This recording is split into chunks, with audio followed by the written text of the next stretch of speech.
I was at Agenda 2000, and one of the people who was there was Craig Mundy, who is some kind of high mucky muck at Microsoft. I think Vice President of Consumer Products or something like that. And I hadn't actually met him. I bumped into him at an elevator, and I looked at his badge and said, I see you work for Microsoft. And he looked back at me and said, oh yeah, and what do you do? And I thought he seemed just a sort of a tad dismissive. I mean, here's the archetypal, guy in a suit looking at a scruffy hacker. And so I gave him the 1,000-yard stare and said, I'm your worst nightmare.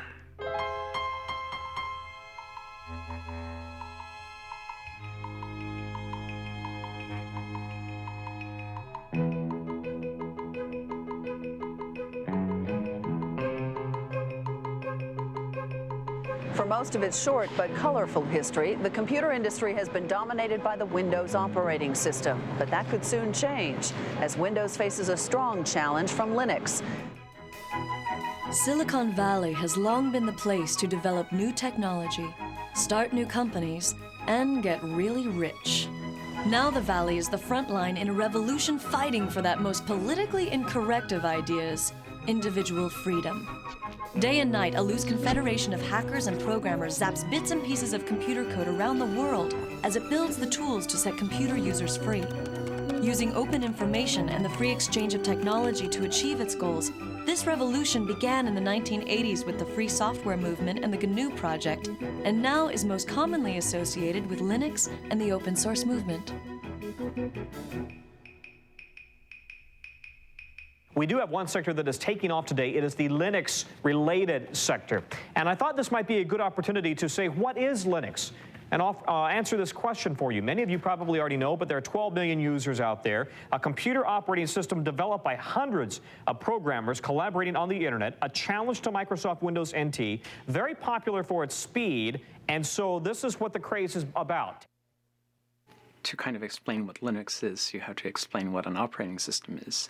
And the thing about an operating system is that you're never ever supposed to see it, because nobody really uses an operating system. People use programs on their computer. And the only mission in life of an operating system is to help those programs run. So an operating system never does anything on its own. It's only waiting for the programs to ask for certain resources or ask for a certain file on the disk, or ask for the programs to connect them to the outside world. And then the operating system steps in and tries to make it easy for people to write programs. Open source is a way for people to collaborate on software without being encumbered by all of the problems of intellectual property, having to negotiate contracts every time you buy a piece of software, have a lot of lawyers involved. In general, we just want to get the software to work, and we want to be able to have people contribute fixes to that, etc. So we sort of sacrifice some of the intellectual property rights and just let the whole world use the software. Before there could be Linux, there was Richard Stallman and the free software movement.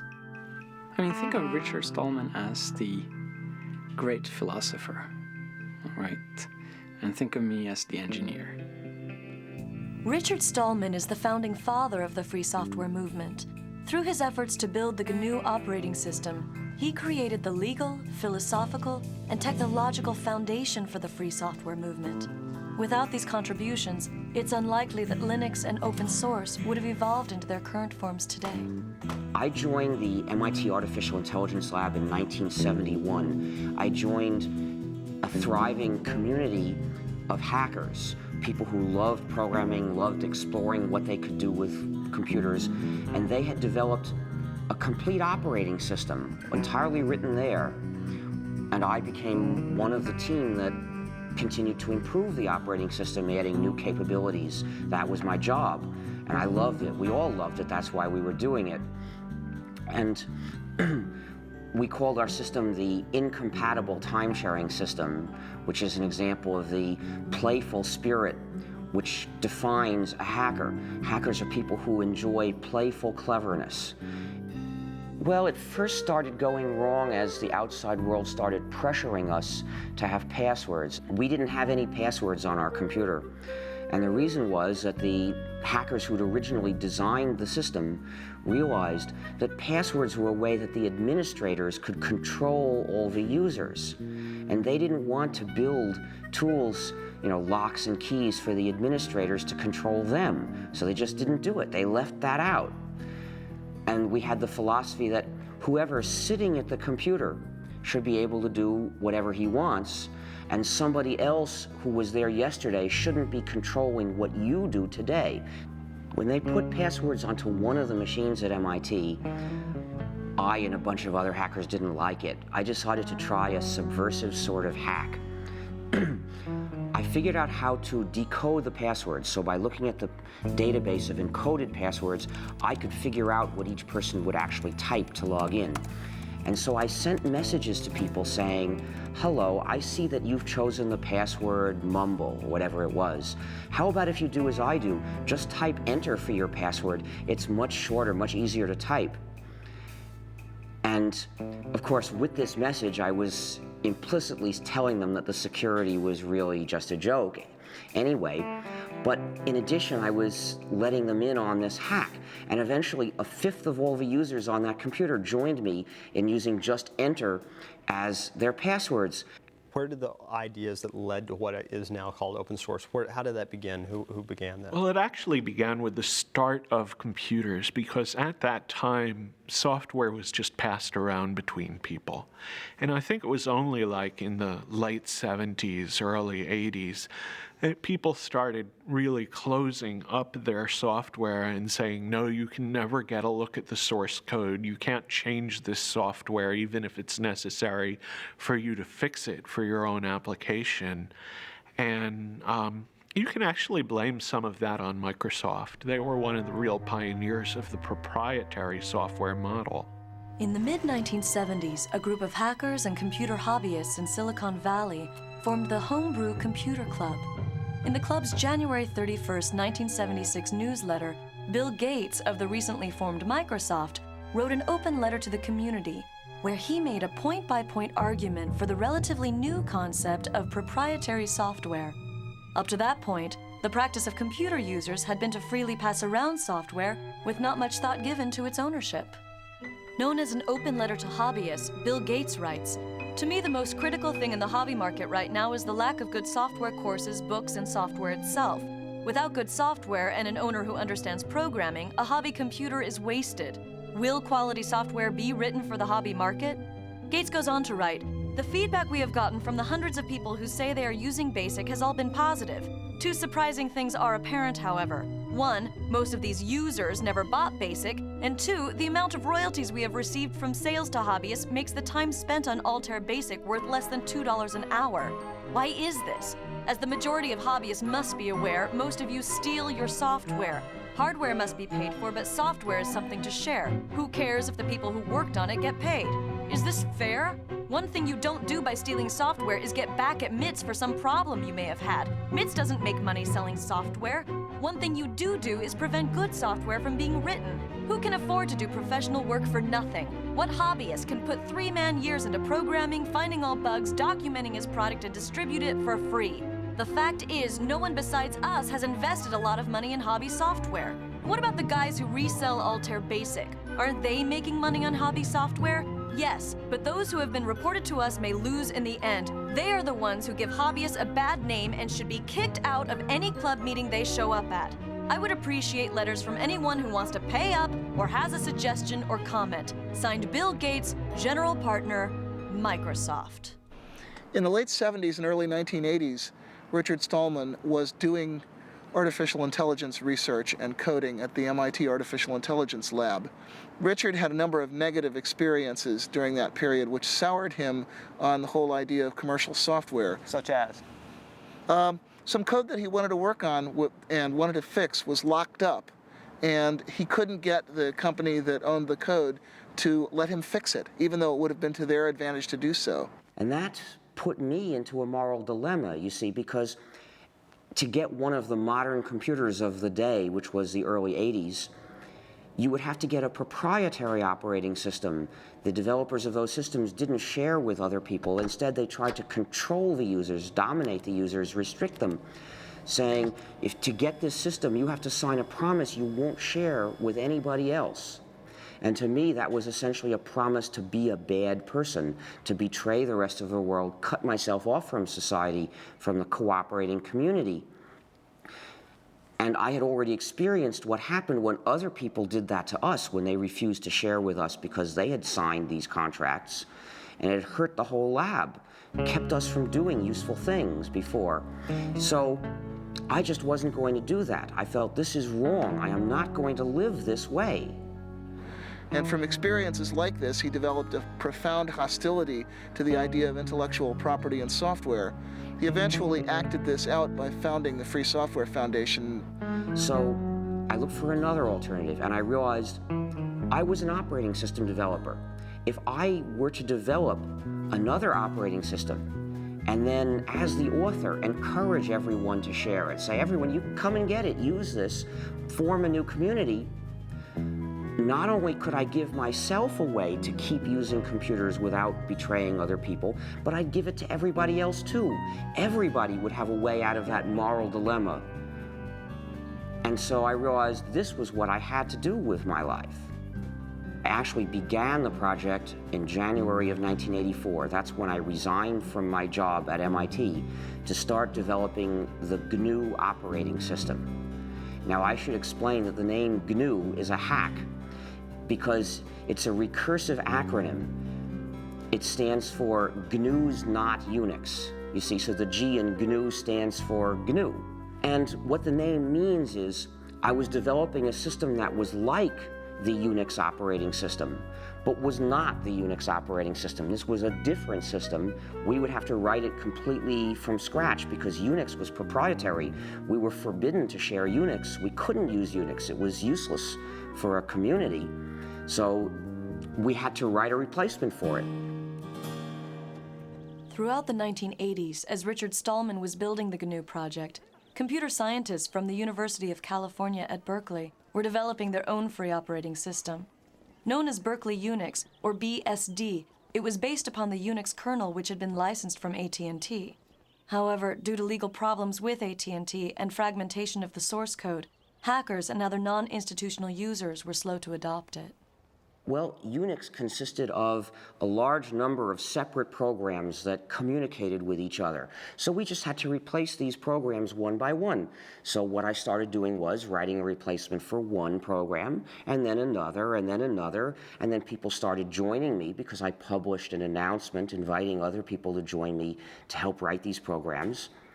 And by around 1991, we had replaced practically all of them. What were some of the programs that you Well, we had to have a complete system, you need to have a kernel, which is the program that allocates resources to all the other programs. You need a compiler, which translates a program from readable source code that programmers can understand into numbers, mysterious numbers that the computer can actually run.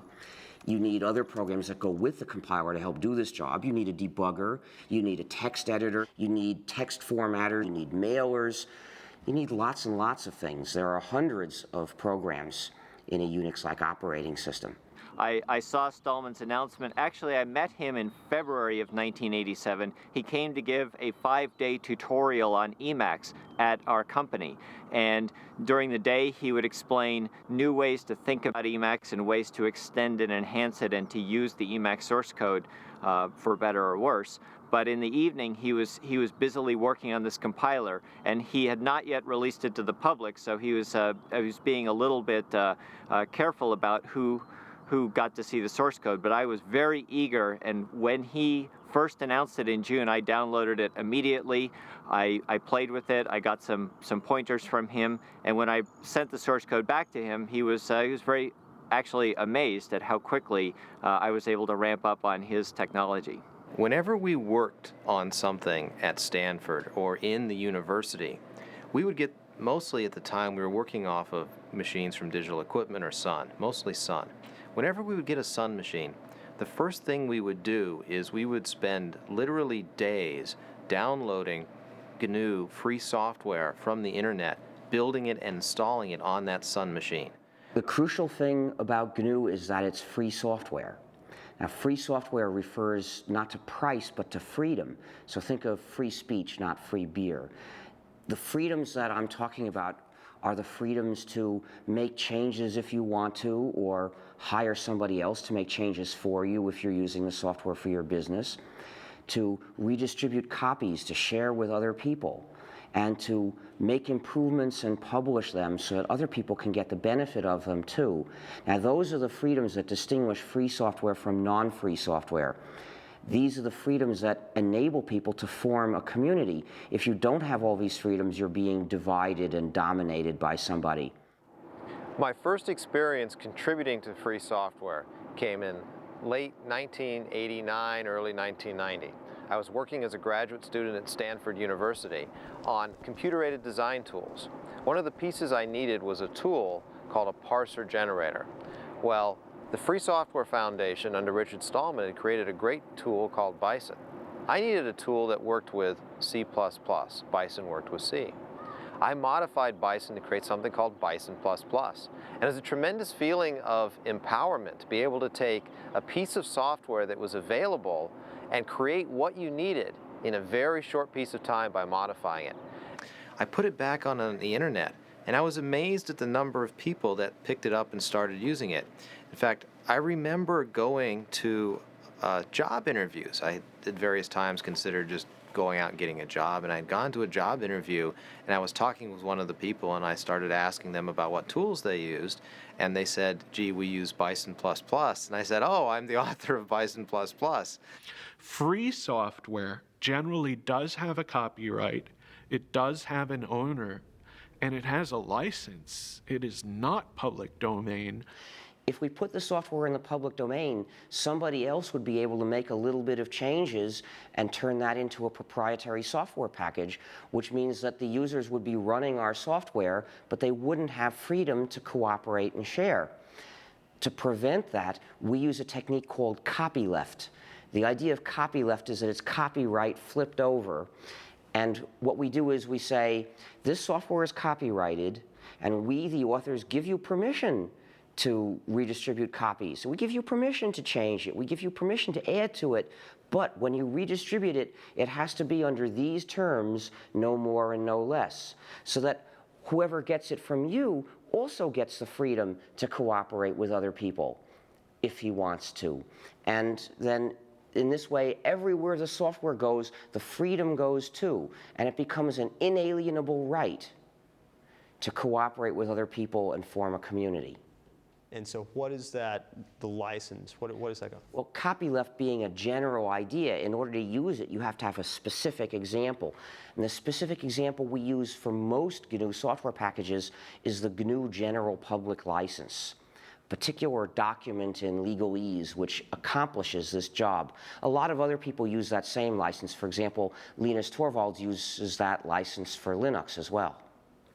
Well, the license I use is the GNU General Public License. That's the one that Richard Stallman wrote, and I think it's a really astounding contribution. It's one of the few software licenses that was written from the standpoint of the community rather than from the standpoint of protecting a company or, as is the case with the MIT and the BSD license, performing the goals of a government grant program.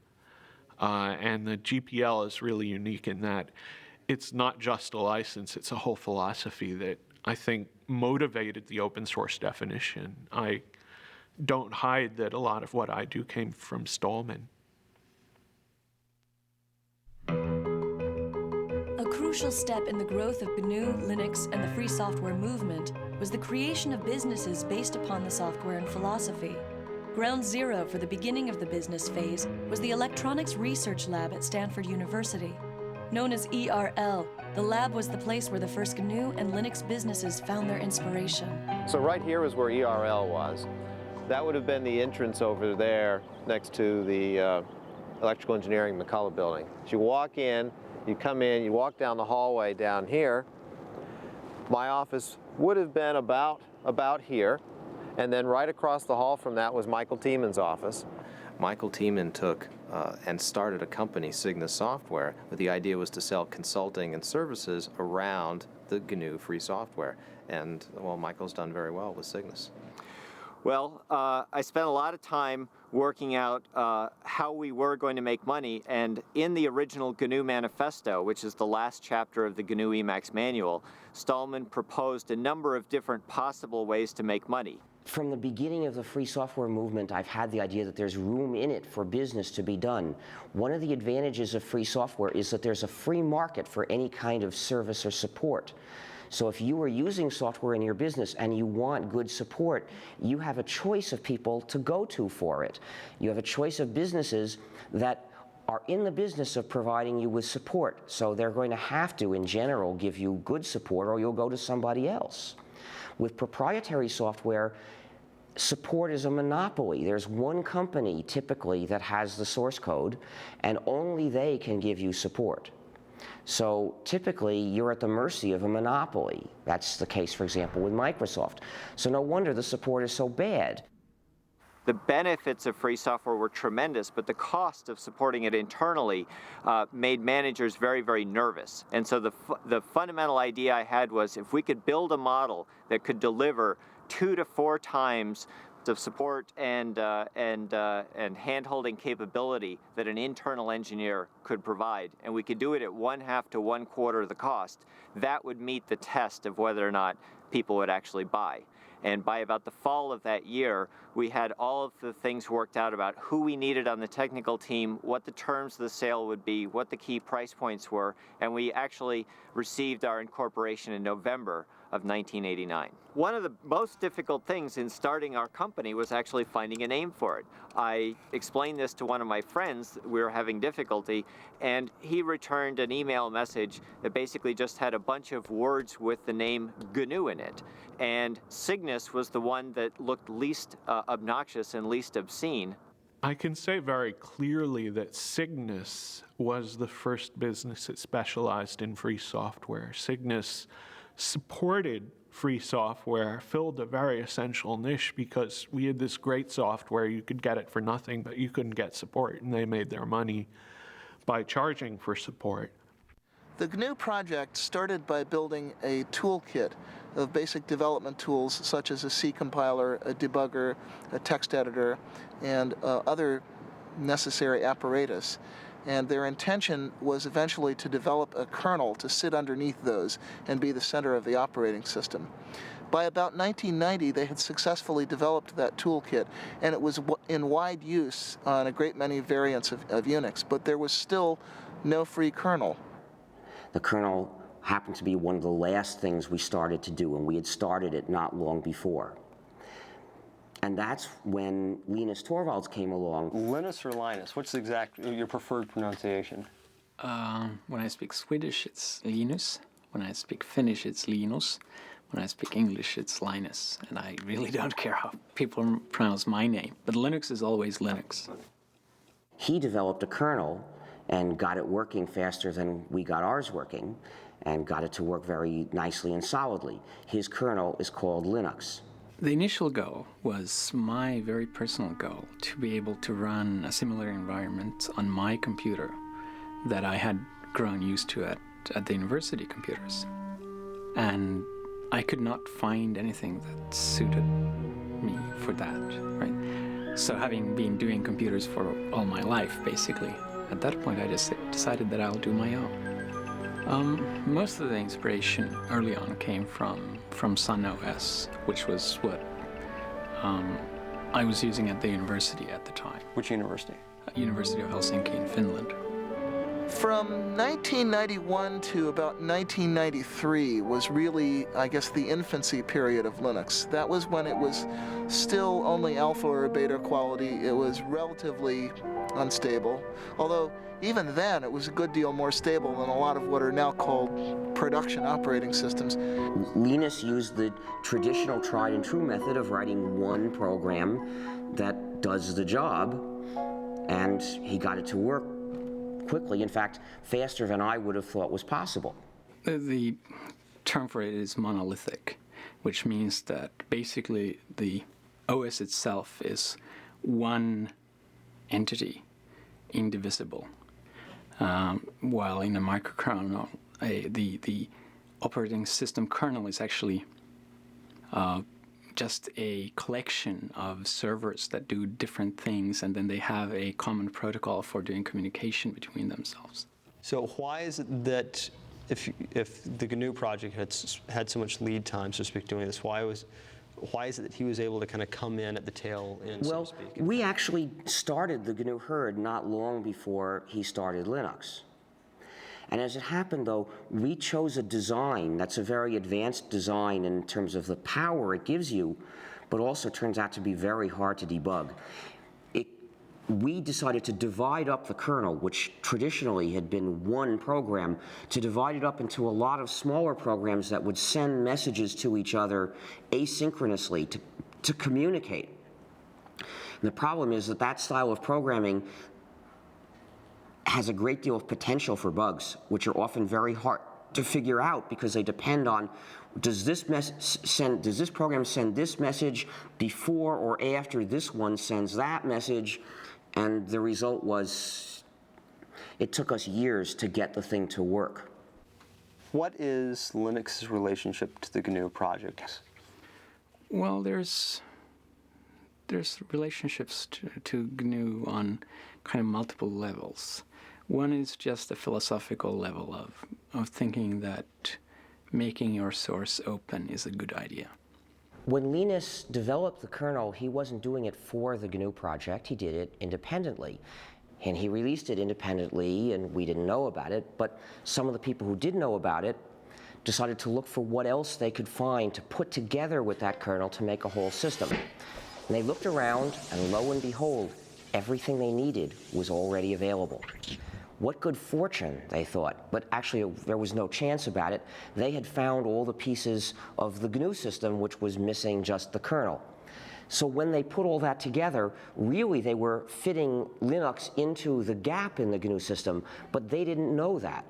There's a lot of these programs done by the Free Software Foundation and done by other people like Linux, and there's a symbiosis between Linux and the programs, so that the programs run on Linux and at the same time, and they take advantage of Linux as a platform, while Linux takes advantage of the programs by just being able to use them. What programs? For the main one is actually the GNU C compiler, which without a C compiler it would not have been possible to make Linux or most of the open programs available. Linux uses the GPL, and I agree with the kind of philosophy behind the GPL. That said, the GPL itself is not a very pretty document, which is probably just because no lawyers can ever be very pretty.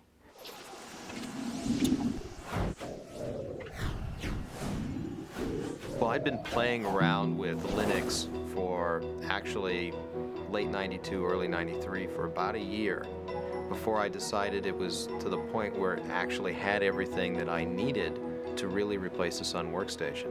And I was looking for a way to have a Unix workstation at home. At the time, we used Sun SPARC stations in the office at Stanford. Those machines cost us about $7,000. Now, I desperately wanted a Unix machine at home.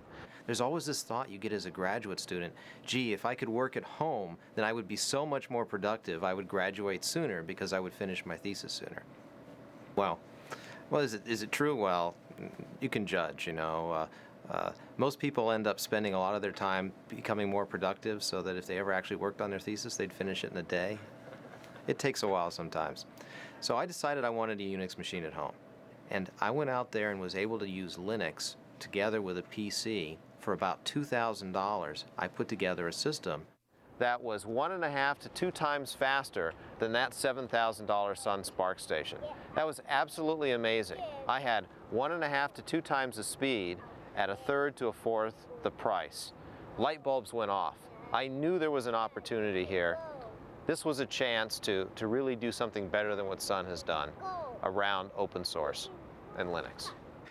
I called it Linux originally as a working name, and that was just because Linus, and the X has to be there. It's Unix. I mean, it's like a law.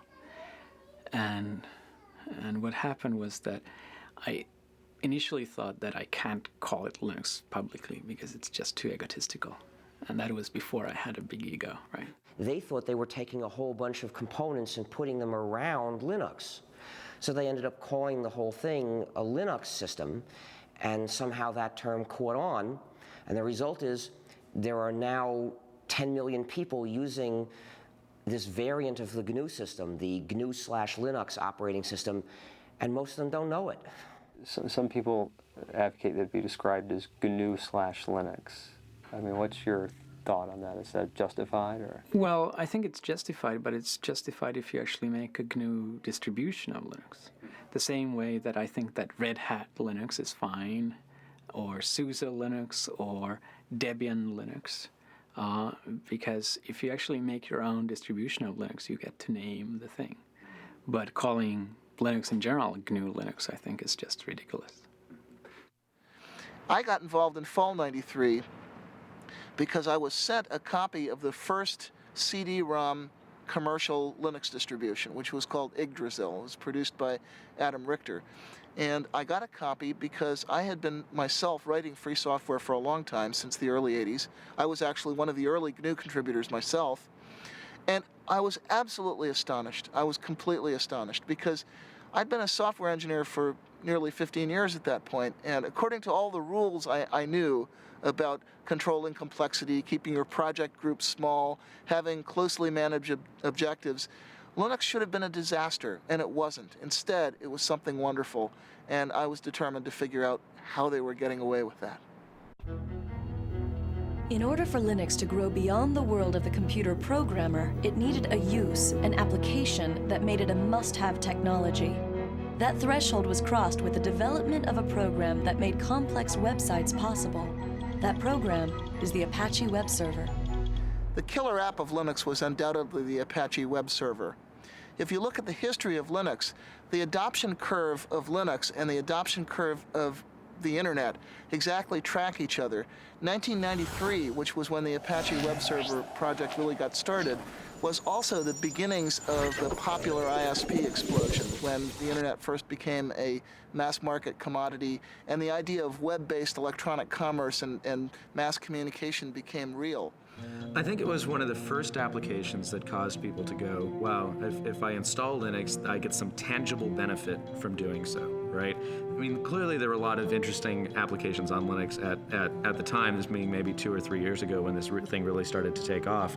But there wasn't a driving, you could almost say business case for someone to use Linux versus using NT until, I think, Apache. And a lot of the things that plugged into Apache and enhanced Apache. I mean, when you went to go out and build a server farm, it was much more cost-effective, real dollar terms, to build it on Linux and Apache than it was to build it on IIS and NT, even if it meant that you had to spend a little bit of money to train your staff to learn how to use that or to find people who were knowledgeable.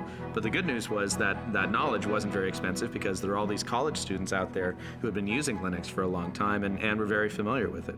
If you look at the trend curves in web servers, Apache has steadily been gaining in market share ever since. It's up to something like 66% now. It's steadily clobbered all of the closed source competition. And that's because it's more reliable, it's more flexible, it's more extensible. It does what webmasters actually need. And the combination of Apache and Linux found its way into a great many commercial shops. Essentially, Apache became the application that motivated internet service providers and e-commerce companies to choose Linux over Microsoft's Windows. It would probably run best on Linux and on FreeBSD. And the reason is the communities around those operating systems are also the communities that contribute the most back to Apache, right? And they were also the operating systems that internet service providers started using very heavily as well. And internet service providers really liked Apache because it allowed them to do a lot of different things that some of the commercial web servers didn't, such as the ability to host more than one website on a single box, which clearly if you're an ISP and you have 40,000 users and they all want their own website is going to be pretty important to you. One of the key factors in the growth of Linux was the creation of companies that specialized in the distribution and support of the operating system itself. Among these companies, Red Hat Software is the best known. Red Hat started as the product of Mark Ewing. While he was working at IBM, he wanted a little better Linux distribution. He started playing around. Found out he spent more time maintaining his Linux distribution than he did working on his new project. So he sort of started the distribution itself. He met up with Bob Young, who at the time was running a company called ACC Bookstore, which was a mail-order PC Unix catalog. And Bob kind of knew he wanted something, more his own to market rather than reselling other people's products, and he was fairly good at marketing, and Mark knew he needed some marketing help because he was fairly good at the technical parts, so they kind of got together. I started working with Red Hat in May of 1995, basically right out of NC State, along with Eric Trowan, who me and him combined make up employees number 4 and 5. And we actually reported to work at an apartment that Mark Ewing used to live in. We took it over as kind of the development part of Red Hat Software, and stayed that way till about November of 1995 when a toilet we had in the apartment kind of exploded, flooded our downstairs neighbor, and she got a little upset, and the apartment folks found out we were running a business there instead of actually living there at the same time, so they decided to throw us out. So at that point we had about a week to go find our first office, which we did, and get ourselves moved in a hurry. So.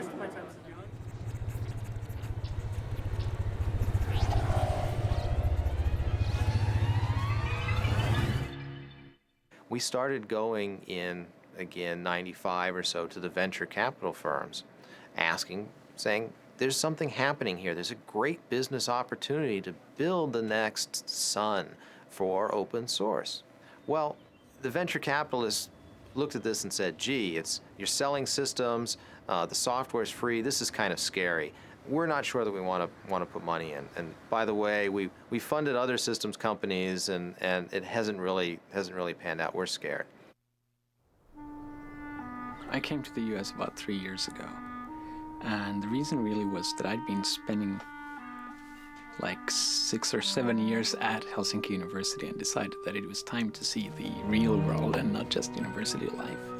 Especially this area had a lot of the most interesting work being done. So I just decided that let's try to move halfway across the world and give this a try, and it's turned out pretty well. Do you see this as temporary or long-term? Well, we saw it as temporary at first, and I think it's certainly looking like it's turning long-term. Our youngest daughter is both a US and a Finnish citizen because she was born here, and the older one is speaking both Swedish and English, so.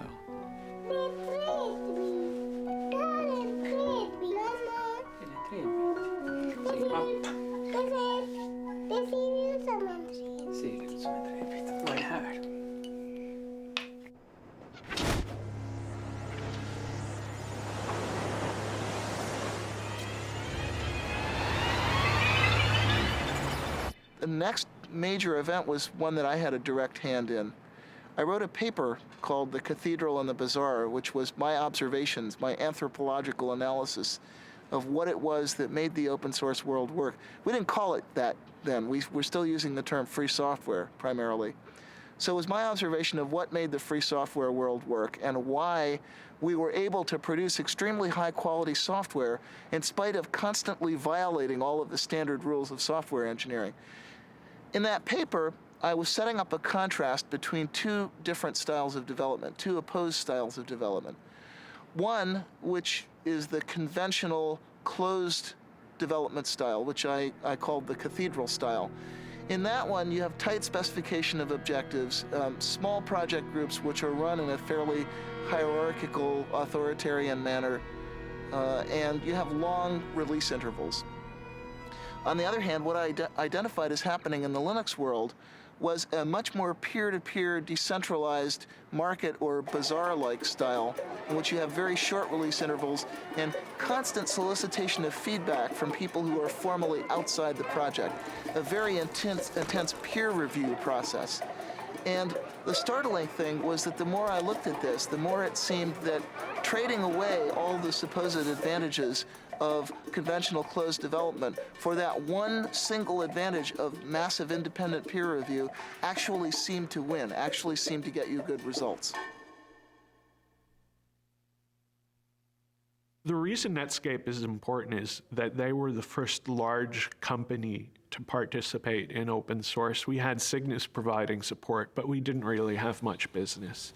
And Netscape went to open source essentially as a way to fight Microsoft, which was giving away Internet Explorer, but not letting anyone else have the source code, not letting companies collaborate. Working as part of the sales force, I got a good idea of why people bought our software and what it took to make our software successful in the marketplace against competitive products.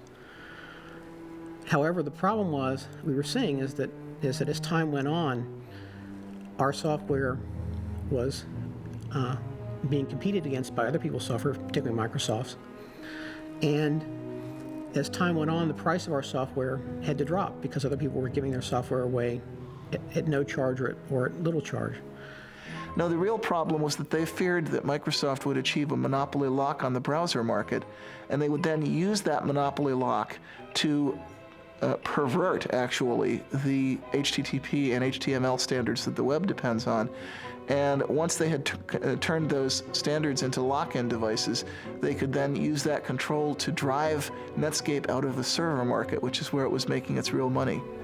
My concern was that as time went on, Netscape's business would be threatened by the fact that we didn't have enough people to do all the things we needed to do as a company in order to keep our software viable in the marketplace. The Netscape release happened in early 1998, and I was told later, I had no idea at the time, that it came about as a direct result of the right people having read The Cathedral and the Bazaar. The Cathedral and the Bazaar, the paper by Eric Raymond, was a significant influence on Netscape's decision to release source code. Came as a complete shock to me. I wasn't really ready for the thought that I was changing the world, even by accident. However, it was not by any means the only influence on that decision, and not necessarily the most important one when all is said and done. As I said, Netscape had already been talking about releasing source code for quite some time before anybody had ever heard of Eric's paper. Linux Congress in early 1997, which was the first place that I gave that paper. And one of the people who heard it was Tim O'Reilly of O'Reilly Associates. And he thought it was pretty intriguing. And he asked me to give it at his first Perl conference, which was later that year in fall of 97.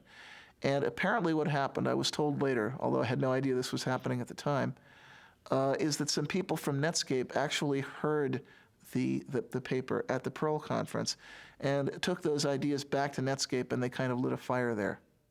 The role of my paper was essentially to make the internal case at Netscape, to make the business case for why Netscape should release its source code. The paper was called Netscape Source Code as Netscape Product. A strange title. Essentially, what the title meant was that, in my opinion, we needed to think of source code not just as something that was used in creating our products, but as something that was a product in its own right, something that customers might use, that other people might use. I then looked at what the business models might be if we release source code for our products. How would we license them? How would we sell products in this environment? Then I looked at the competition, particularly Microsoft. What would they be likely to do if we release source code? Was there some way they could use our source code against us? I used Eric's paper as an example of how distributed development could work, how a company could develop software not just using their own people, but also working with people on the internet. That's why I included a reference to Eric's paper in my paper. Once my paper was circulated, the people who read my paper would naturally enough find a reference to Eric's paper and read that as well. And who was involved in making that happen at Netscape? Primarily, the person who made the actual decision was Jim Barksdale. And this turned out to be important later, that our big win, the big score that gave us mainstream visibility and credibility with investors, came not because of bottom-up evangelism from a bunch of engineers, but because one strategist at the top saw the potential power of this method and then essentially imposed that vision on everyone underneath him. When I completed the paper, I first gave a copy to Mark Andreessen, who was co-founder of Netscape and was at the time in the senior management team at Netscape. Mark then gave a copy of the paper to several other people within Netscape management, including Jim Barksdale. I'm not sure exactly when Jim and the other senior managers made the actual decision. I believe it was in early January sometime. Netscape actually announced that it was going to release the source code on January 22nd, at the same time that they released that they were going to give Communicator away for free. When Netscape decided to release the source code, people sort of got a wake-up notice that said, hey, maybe there is something to this idea of releasing source code and doing development with people outside your company. So Netscape's decision brought a lot of public attention to the idea of free software, what became known as open source, and brought a lot of attention to the Linux operating system, which was one of the most prominent examples of open source software at that time.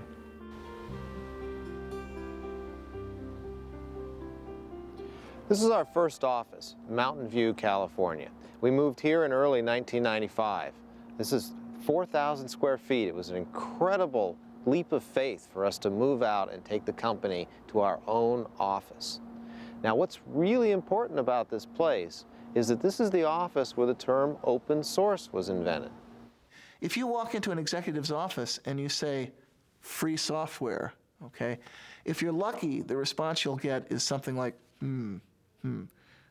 free software must be cheap, shoddy, worthless. And if you're not lucky, it has associations with the Free Software Foundation's wholesale attack on intellectual property rights, which, regardless of what you think about the ethics of that, it's lousy marketing. It's not something that businesses want to hear. So Eric Raymond knew that there was a problem. We'd been calling this free software, but people took the term free and associated with free of charge. They thought that you couldn't make money or you couldn't sell, which is exactly the wrong concept. We wanted to get across the idea that the software was open and that the source code was available. Very important pieces. We had this meeting at the VA offices in Mountain View where Eric, myself, and Christine Peterson from the Forsyth Institute joined us, as well as several other people. Christine Peterson was there by phone. John Mad Dog Hall was also there by phone. A guy named Todd Anderson, who later worked for SUSE for a while, was there.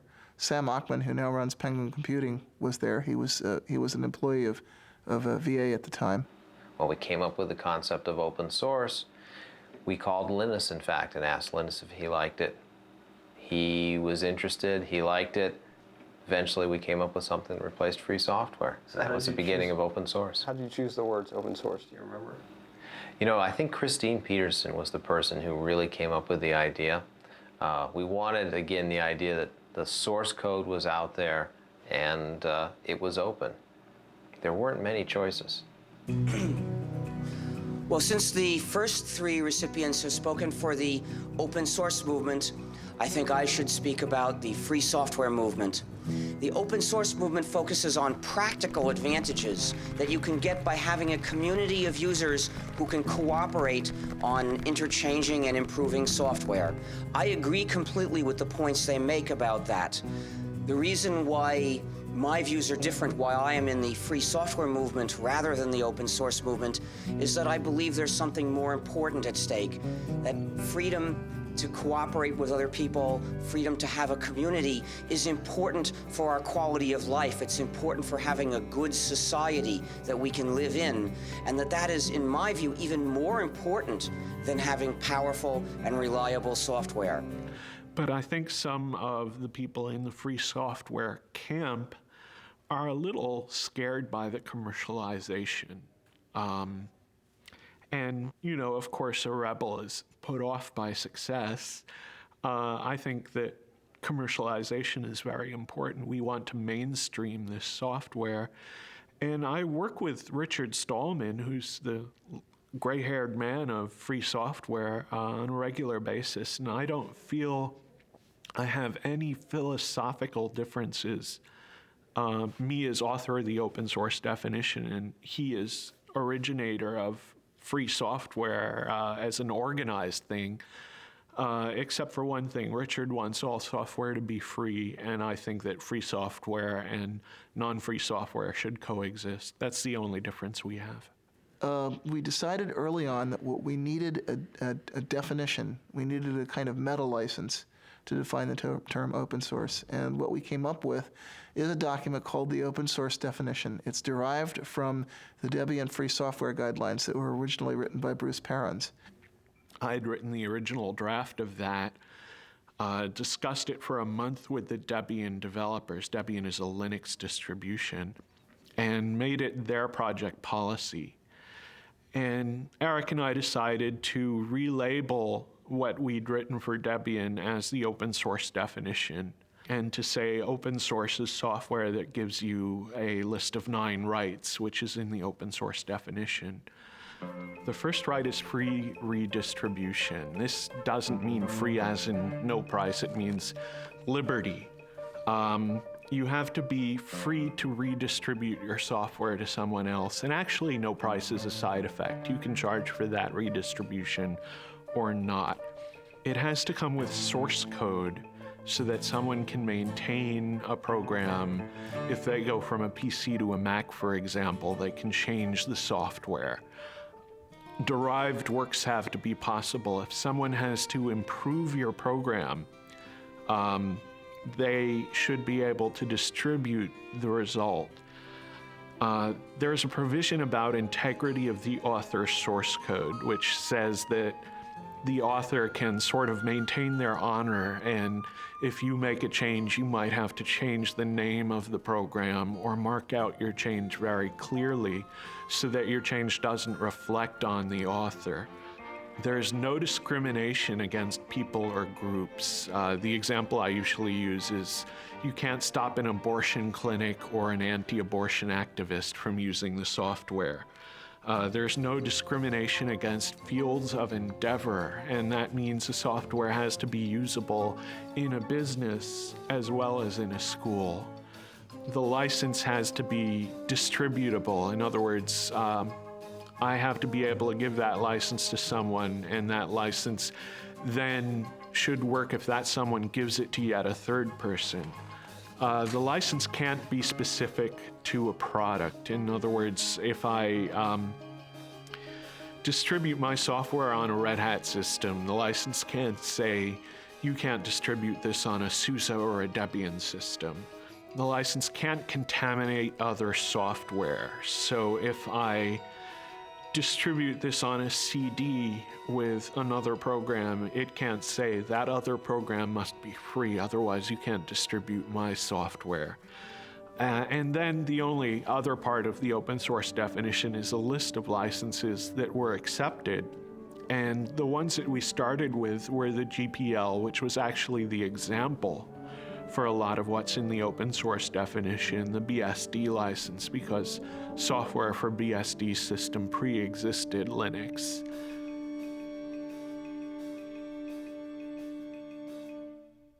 I think the next moment that I thought was really pivotal was when the database vendors flipped over, which happened about 3 months sooner than I expected it to. It actually happened in late July, early August. That we got commitments to do Tier 1 ports from Oracle and Sybase and the other key database vendors. And why was that critical? Because we knew that in order for the open source story to be credible, and especially in order for the Linux story to be credible, we'd have to get commitments from independent software vendors to do ports of their applications to these platforms. And I was actually kind of worried. I felt that we were in a window of vulnerability between the time that we announced the open source campaign and the database vendors flipped over. That was the point at which hostile action by Microsoft or other closed source software companies, that was the point at which a serious marketing blitz might actually have sunk us. But once the big database vendors flipped over, that opened the way for other ISVs. That started a snowball effect going. Every 6 months or so, I would come back to the venture capitalists and I would show them the new numbers, showing more and more people adopting Linux, the new people porting, new users, and I'd show them our customer list. And our customer list was getting much more impressive. It was people like Cisco that were beginning to appear. People like, the .com companies were starting to show up on our customer list. And eventually the venture capitalists, they kept looking at it and they kept saying, oh, we can't quite do it. Finally, Linus appeared on the cover of Fortune because there was something happening with open source. Well, at that point, the venture capitalists couldn't ignore it. They just got sick of hearing about Linux everywhere, and they got tired of me just, showing it to them every at that point almost every week. So they decided it was time to invest, that there was something happening. Well, I announced open source to the world on the internet. I did a lot of the early administrative work of starting the open source initiative. And I think 6 months later, I was reading the words open source in the news all the time and was totally astounded. And a year later, I believe Microsoft was talking about releasing some source code. And someone in the press asked Steve Ballmer if they were going to open source their code, and Steve Ballmer said, well, open source means more than just releasing the source code. And I realized that he had read my document and understood it and was now telling the press about this. Now, if you're like just a guy on the net who's not doing this for a job at all, and you sort of write a manifesto and it spreads out through the world, and a year later the vice president of Microsoft is talking about that, you'd think you were on drugs, wouldn't you? But that's what really happened.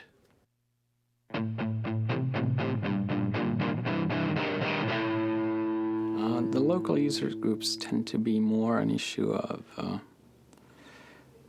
building a social network, especially getting people familiarized with the issues, also just acting as a kind of support network for people who do not, for example, have the ability to pay for a commercial support network.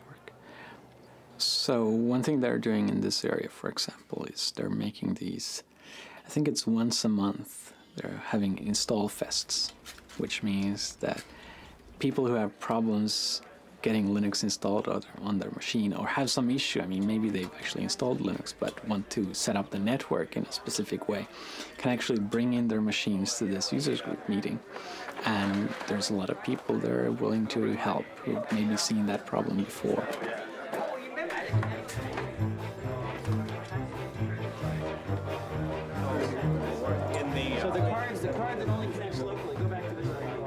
Well, actually, things aren't going so well. I tried it earlier myself. I had problems, and so I came to this Install Fest where all the gurus abound.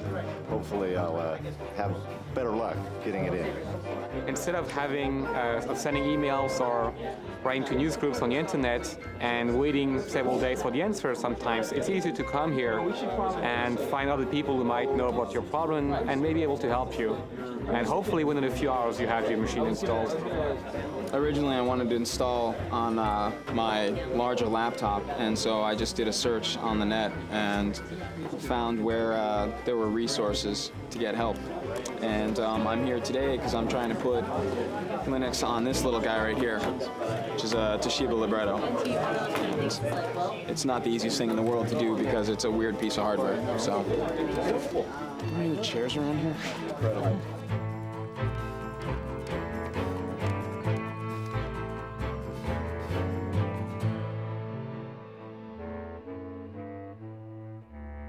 I think the Department of Justice case has made people aware of the fact that you should at least look for alternatives to Microsoft, and maybe Microsoft isn't the American dream after all. And that kind of shift in perception, you can very clearly see that people just took Microsoft for granted. And maybe they're still buying Microsoft, but at least they're kind of more aware of the issue these days. Microsoft actually used Linux as defense. They used Linux to ground a claim that they don't have a monopoly because Linux could essentially push them off their catbird seat at any time.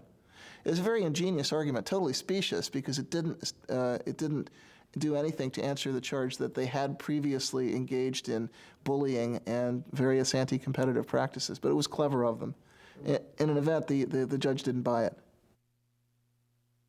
Well, ordinarily, we in the Linux community are rather wary about letting Microsoft become the issue, but there was a Slashdot article about December of '98 where a fellow named Matt at the Noodle had pointed out that a gentleman in Australia had managed to receive a refund for the unused copy of Windows that came with his computer. So he declared the 19th of January was it January? No, it's February. It's February, I'm sorry. The 19th of February, he declared the 19th of February Windows Refund Day, and he encouraged everyone to go to their computer manufacturers and return their unused copies of Windows as it was specified in the Windows End User License Agreement. Yeah, it's important to remember that in the license itself it says that you can receive a refund if you don't use the software, and that the manufacturer is bound by law to do this, or at least bound by contract. And we found that, you know, if you called up these manufacturers, they basically said, "It stopped bothering me, kid," and hung up on you. We didn't really want to sort of give out the location of where we were going to meet until, you know, at the very last second. So what we did is we had people meet at places that we could control in the different towns around here.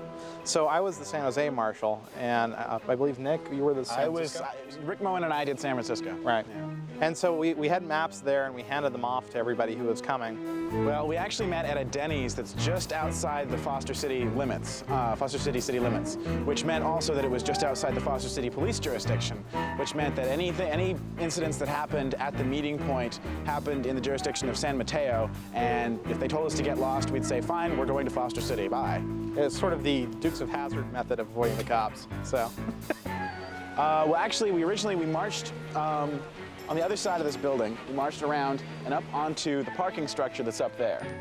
And that's where Microsoft had a reception laid out for us with drinks and a big sign that said, you know, Microsoft welcomes the open source community.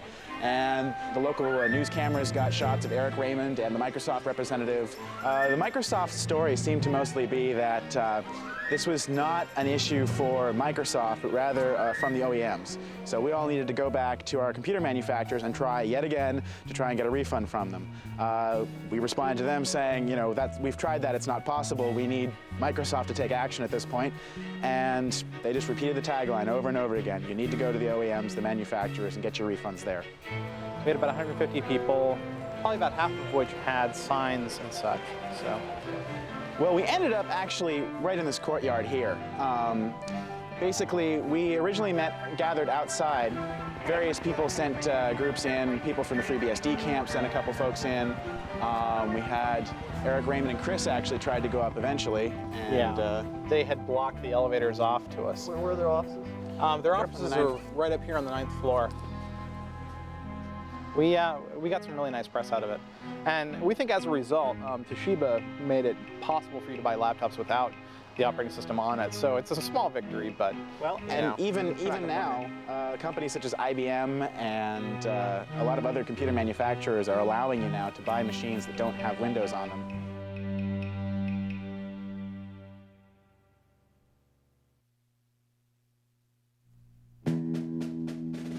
You know, when I was a kid and I went to school, the teachers were trying to teach us to share.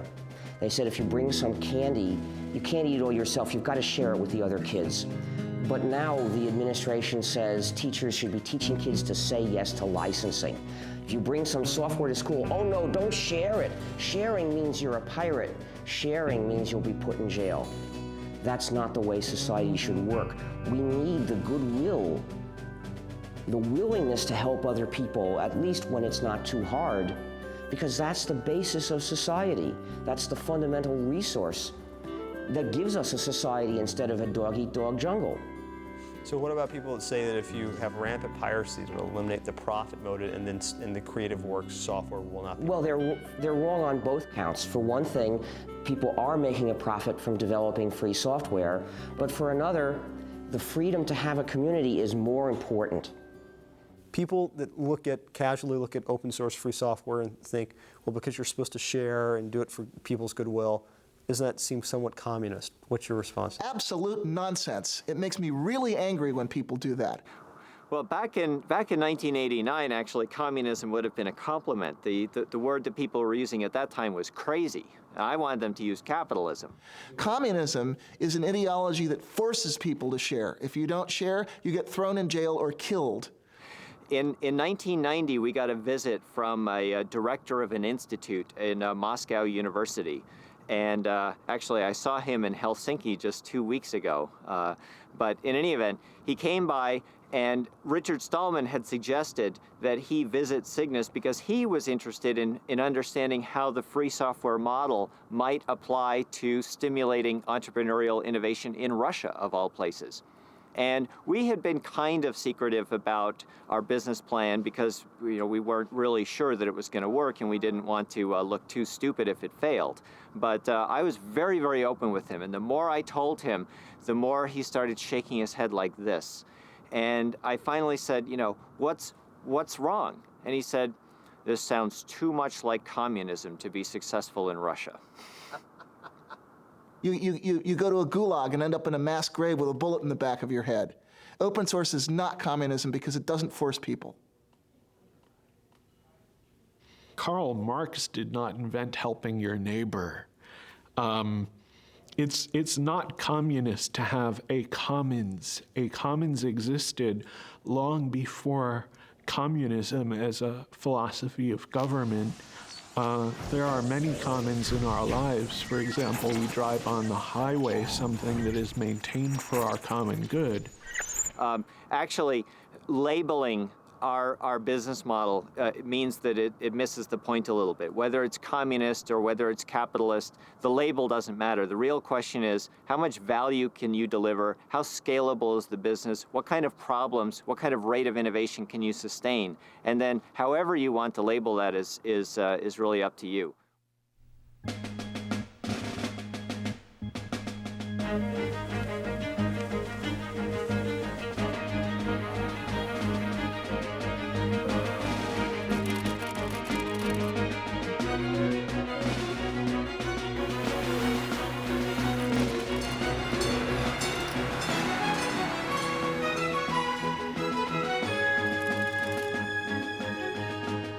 A lot of people described that August Linux World as Linux's coming out party. Linus Torvalds was very funny about that. He said, what, was Linux gay? But some people said, yeah, that was our debutante ball. That was when the Linux guys, the hardcore hackers, really got it together with the suits.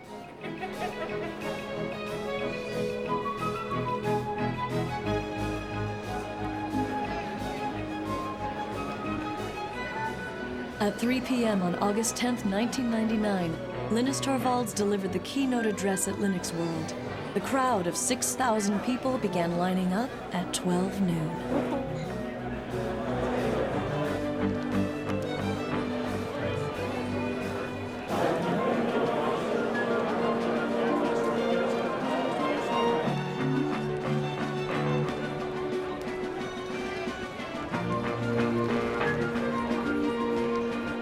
Ladies and gentlemen, please welcome Larry Augustine, Linux World Conference Chair and President and CEO, VA Linux Systems.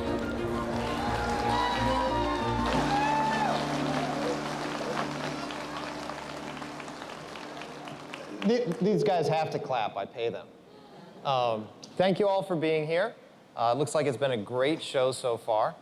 If you'll indulge me for a moment, I'm going to try and avoid the glare of the lights and just I still think there's a lot of people, even though this is the second show, I still think there's a lot of people who don't quite get what it is that's so exciting about Linux.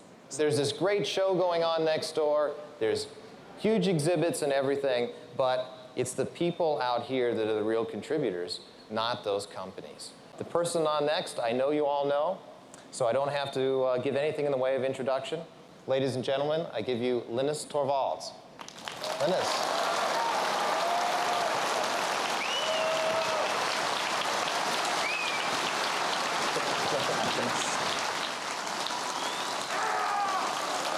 Calm down.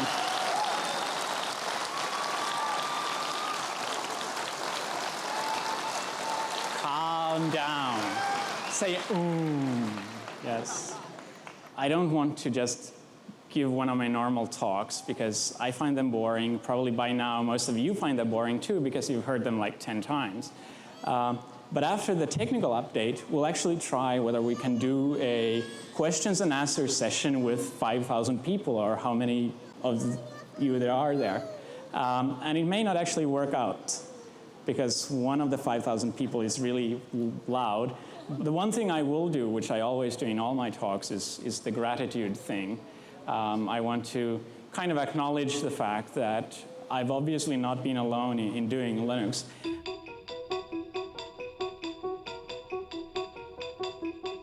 Red Hat, up 228%. This is the IPO that everybody was waiting for. They, of course, are behind the Linux operating software. See here, you see all the search for something.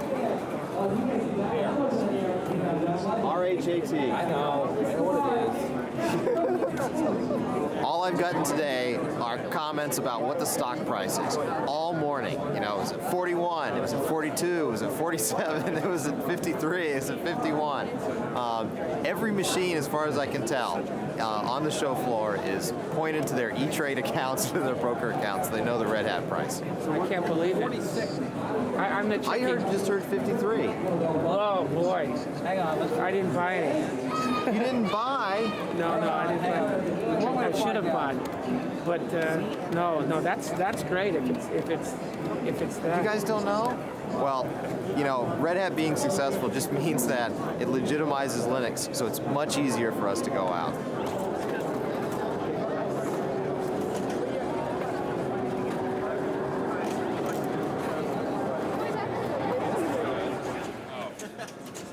Yeah, our made-for-digital homoerotic adventure tapes. The government confiscated that one. Yeah. It's kind of been a little bit divided. You've got a lot of people that are pretty hardcore, and they're kind of offended by that, you know, because they work really hard and they're not really getting maybe their fair share out of that. Some people do get ticked, and you know the thing that you see that on a lot of mailing lists or on Slashdot. You know, you'll read, this guy is really mad because he didn't get a chance to didn't get a chance to get stock from Red Hat.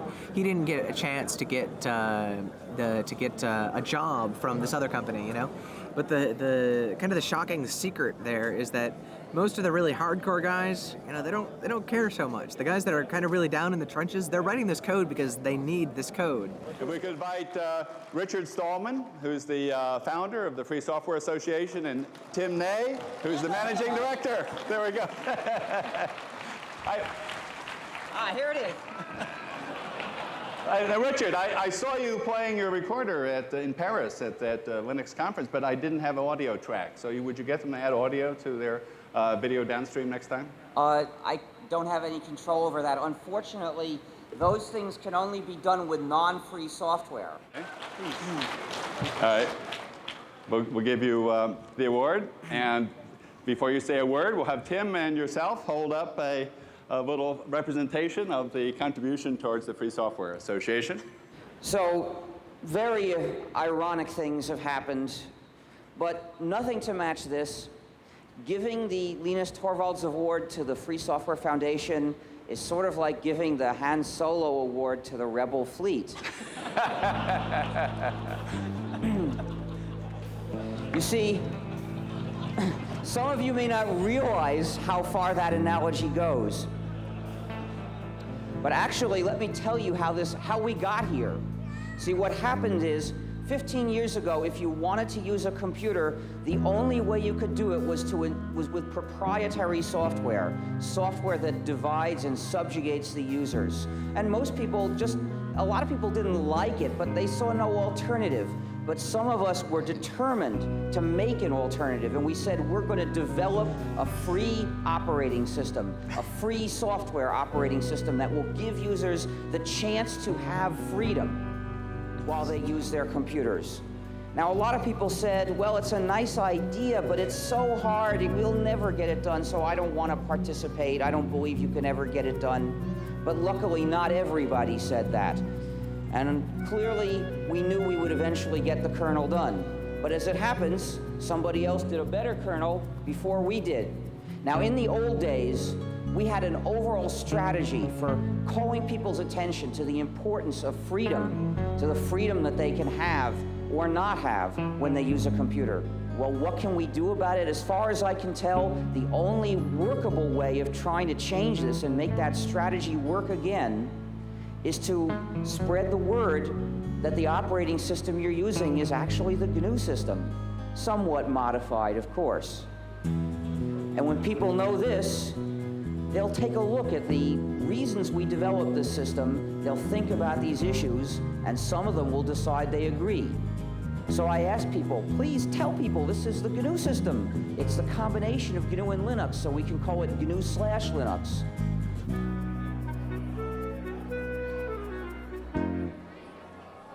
So Larry, when you were at Stanford 8, 9 years ago doing your PhD, did you ever think you'd be in this position? No. All kidding aside. No, I had no idea, honestly. What did you think you would be when you were finishing up your PhD? You know, that's a good question. I really didn't have a good idea. I mean, here we are on this huge show floor. There were people just going crazy about Linux. We had 6,200 people crammed into a room to see Linus speak last night. Here we are with, you know, all of these huge vendors all over the show. It's just, you have no idea that this is going to happen. I mean, this is just this little operating system that we were happy with, that a few people cared about. You know, I thought I'd have a nice little consulting business, and here I am suddenly with all of this huge show going on. It's just incredible. I mean, a year ago, you could look and say, you know, this is going to be big. And everyone's standing at the show going, you know, the show was big last year. Is it going to be as big this year? Then you remind them, you know, last year was only 6 months ago. Then they go, oh, Linux time.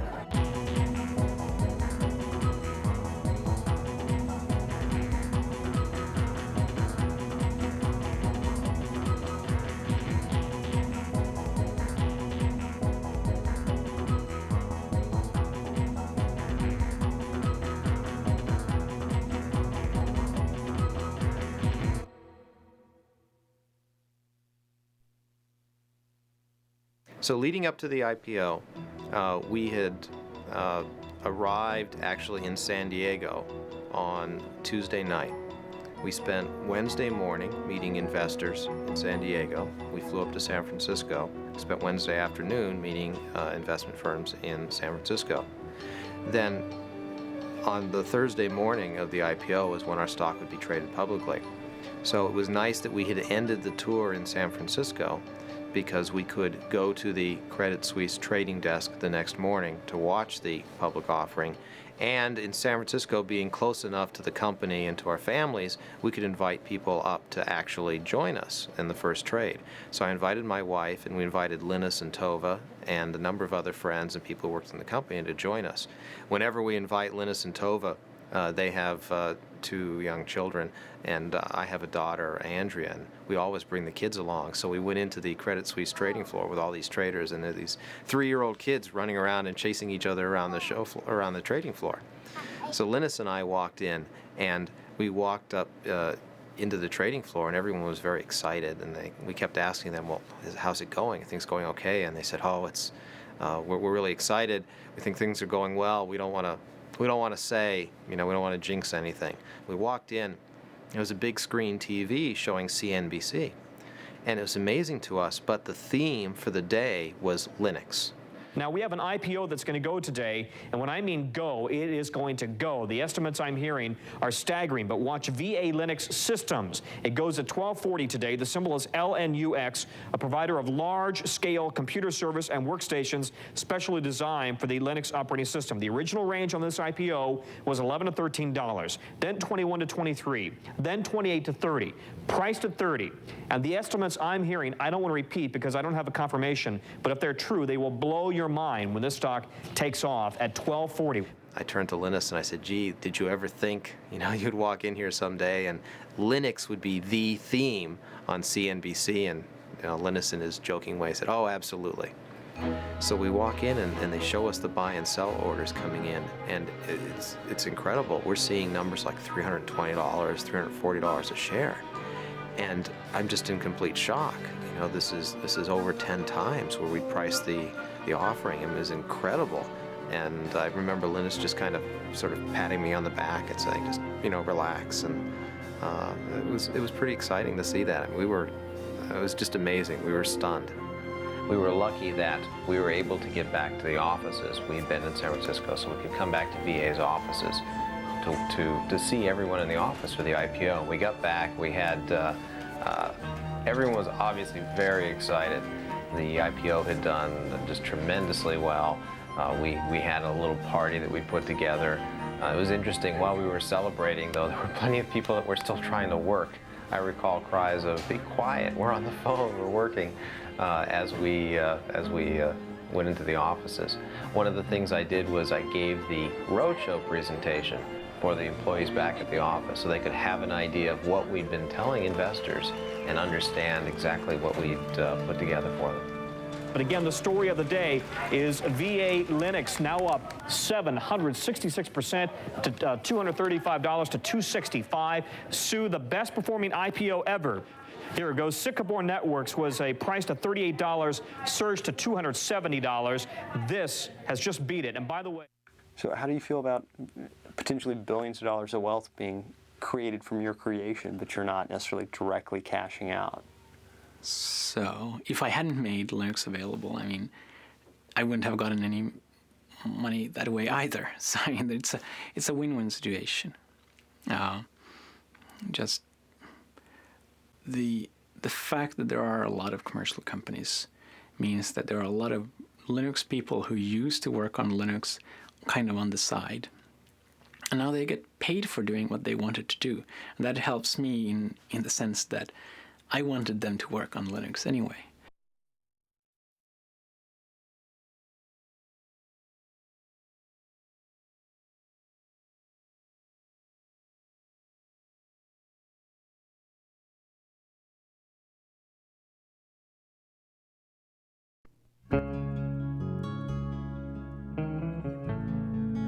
The whole GNU project is really one big hack. It's one big act of subversive, playful cleverness to change society for the better, because I'm only interested in changing it for the better, but in a clever way.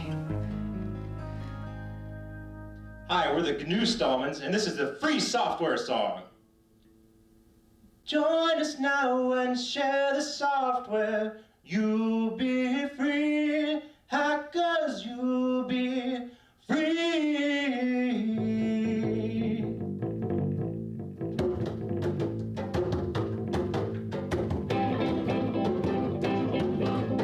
Orders may get piles of money, that is true. Hackers, that is true.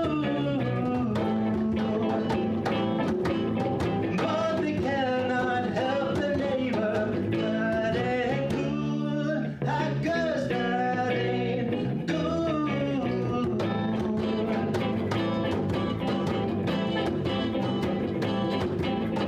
When we have enough free software at our core, hackers at our core, we'll do out those dirty licenses evermore, hackers evermore.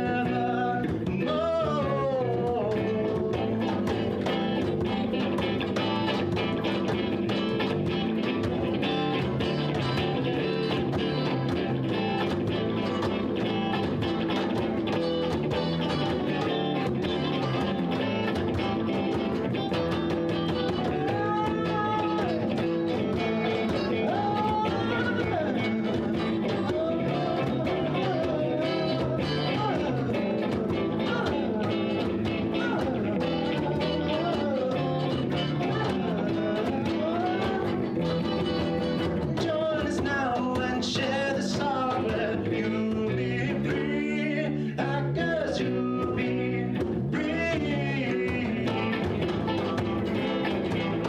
Join us now and share the software. You'll be free, hackers, you'll be free. Well, you'll be free, oh, you'll be free. Well, to know that you'll be free. What you'll be free, what you know, what you'll be free, what you'll be free, what you'll be free, what you'll be free,